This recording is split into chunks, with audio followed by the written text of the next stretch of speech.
Hey, how y'all doing? This is Mongo Slade, and today we're going to talk about the NXT expansions. First, we're going to talk about NXT India, then we're going to talk about the NXT for NXT, or what I refer to as WWE Evolve.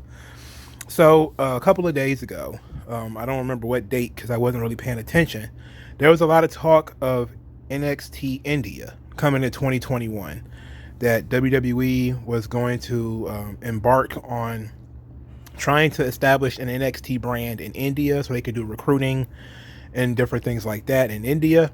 I It kind of came and went. Like, a lot of people didn't make a big deal out of it. I know there's some videos out there about it, but a lot of people just kind of was like, "Oh, okay." And then some people, of course, complain WWE's trying to take over. They're trying to monopolize the business. It's like, no, they're trying to integrate other cultures into the WWE system. I mean, when you open a McDonald's in different countries, that the country still dictates the menu. Like, in some, like, there's a McDonald's in Canada, they sell what's those crazy things? What they called with the French fries and the cheese on it and stuff like that. You can't get that in the United States. I forget what it's called, but you can't get it in the United States. There's similar things in, like, UK and in Chinese McDonald's and stuff like that. Like, sure, it's a McDonald's, it's a brand name, but on the inside, it's uniquely cultural for those individual cultures. And WWE wants to do something similar. They want to have a similar system. Like, NXT UK is different from NXT. And they want to do something similar in all these other countries where they just basically franchise out the NXT brand and have different brands. And yes, I know that WWE has, you probably, if you were paying attention, you've heard that WWE has been trying to buy various Japanese promotions. They tried to buy Stardom. They tried to buy All Japan. I believe they also tried to buy DDT. They tried to buy quite a few Japanese promotions because they want to have an NXT Japan. That's also why they have Kairi Sane, who is the Japanese ambassador to the WWE. She's over there probably trying to work on the whole getting some type of recruitment system going in Japan. They've been trying to do similar things in Mexico for years. Conan has talked about WWE trying to buy AAA. Triple H, I think, is the biggest promotion in Mexico. It's not the oldest. CMLO is the oldest, but I think AAA is like the WWE of Mexico, and they tried to buy them years ago. I don't think they probably not for sale now, but they tried to buy them years ago. So WWE has been trying to bring in other cultures, not just individual people, but whole cultures. Now, that's a daunting task. That's a hell of a task. That's a hell of a task, man. But they also are looking for a way to create network content because they want people to have the network. And also, India is a big market. It's 5 billion people. I know it's a lot of poor people in India too, but there's also a lot of really congested cities in India. And wrestling is something that is so old that cubs and puppies do it. Like, this, it's not something that's strange. It's only, when you turn it into the performance that it becomes cultural. Like, there may be cultural things that they want that are different from what WWE provides as far as its mainland product. So, I say go for it. A lot of people are upset about it.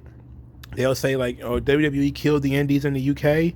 And they'll act like, working for fucking YouTubers ain't what did that. I'm sorry. What culture were a bunch of fucking YouTubers? But there were other promotions in Europe as well. I'm sure there were other things that happened, but you can't just say, well, WWE killed the indies. It's like, well, no, why not blame Japan too? Because Japan took a lot of the independent British wrestlers, and you have British wrestlers that are actually going out recruiting for Japan and pulling guys out of Japan. So, and Mexicans too, they were doing the same thing. So WWE just wants to have a tent pole in India. They want to have a tent pole in Japan. They won't have one in Mexico. There's no need to have one in every European country because most of them you can just go to the UK because they speak English. That's why there's no need for NXT Canada. There's no need for it. Like, if you can just go to the regular NXT system in Florida because most Canadians speak English except for the Quebecois who speak French, and then a lot of them also speak English. So you also have that system, bringing in different cultures. I'm fine with that.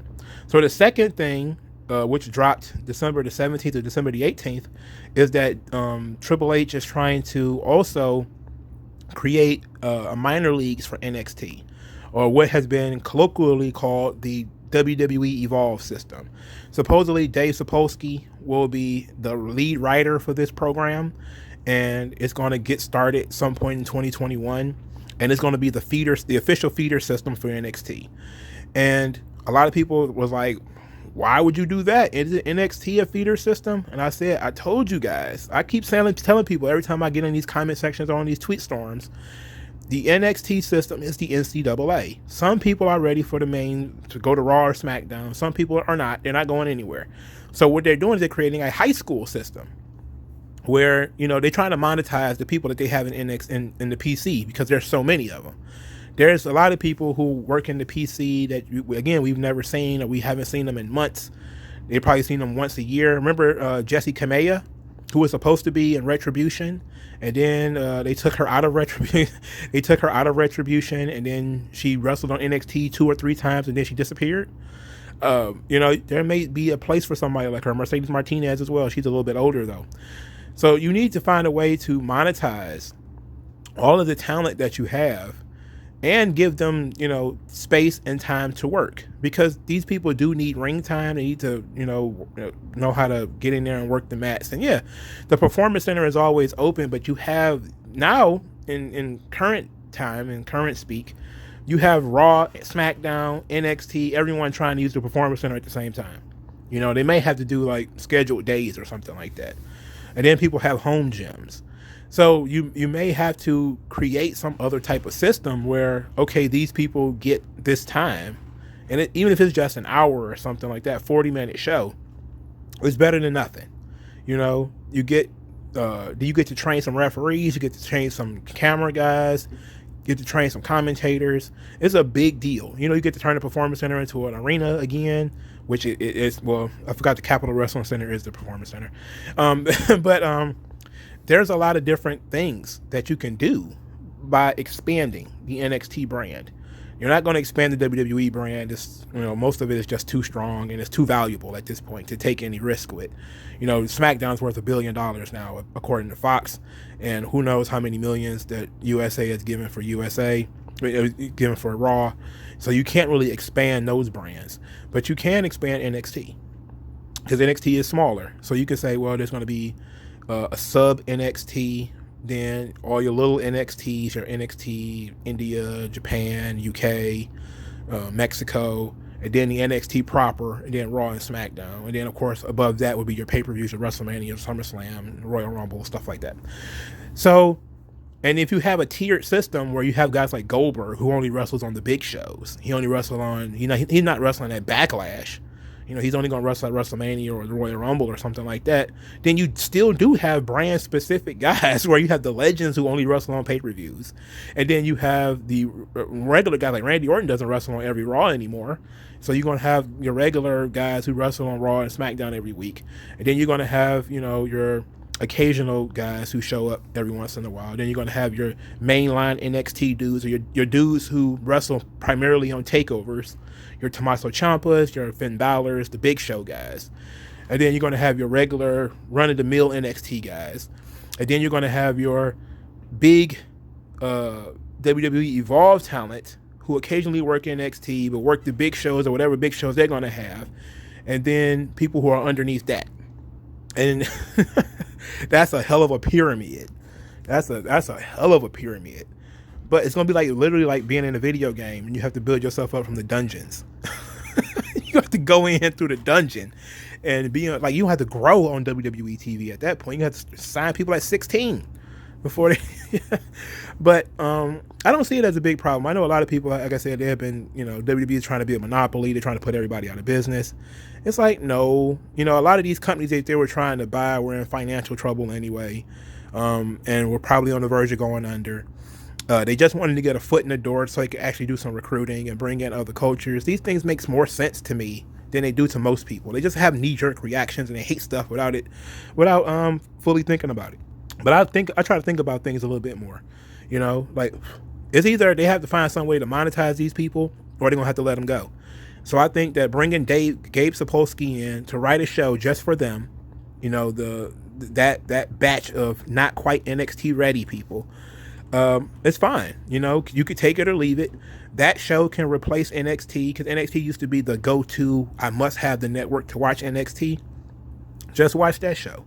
You know, because now NXT is on TV, and you can watch the NXT replays on. You can watch the Raw and SmackDown replays too, but I think those are like months and months behind. You also have, you know, main event is also weeks behind.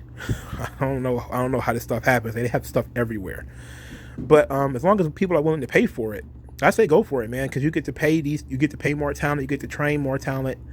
It's a good thing. I don't see the negative, other than oversaturation. If they're asking people to watch too much, which I believe that's true. But then you're going to have people who say, well, I don't want to watch this, I don't want to watch that, I watch this. Like, there's some people who watch main event. You know, good on you. If there's a good match, like the Ricochet Jeff Hardy match is up on main event now, I may have to go watch it myself. You know, if I have some spare time, I'll go watch it. But, you know, franchising and expanding, that's no big deal. Everybody does it. New Japan does it too. You know, New Japan has a dojo in the United States. They're probably going to build dojos all over the place. You know, Ring of Honor has dojos in at least 2 countries. Like, these things happen. You know, you got to get over it. And do I think that that NXT India is going to end up like Ring Ka King? Because I know a lot of people are like, Ring Ka King, Ring Ka King. I'm like, man, I don't think Impact was even ready to expand when they did expand. They were barely making it. NXT was doing fine and is doing fine. You know, they were selling out their own arenas. They, you know, they did over $1 million gate a couple of times for when it comes to these takeovers. They were banking.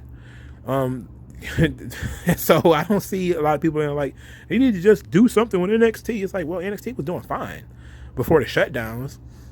But now you have all these people who are sitting at home doing nothing, you know, and they're in limbo between Raw and SmackDown and NXT. Let them go to this, whatever this new show is. And I like that they're bringing in Gabe. You know, that ought to be fun too. He seems to be a very smart guy. He seems to be better play the game than Heyman. Heyman, you know, can be a little wonky. But I don't see a problem with it. Let me know what you guys think in the comment section below. Like this video, share this video, subscribe to the channel, and I will talk to you guys later.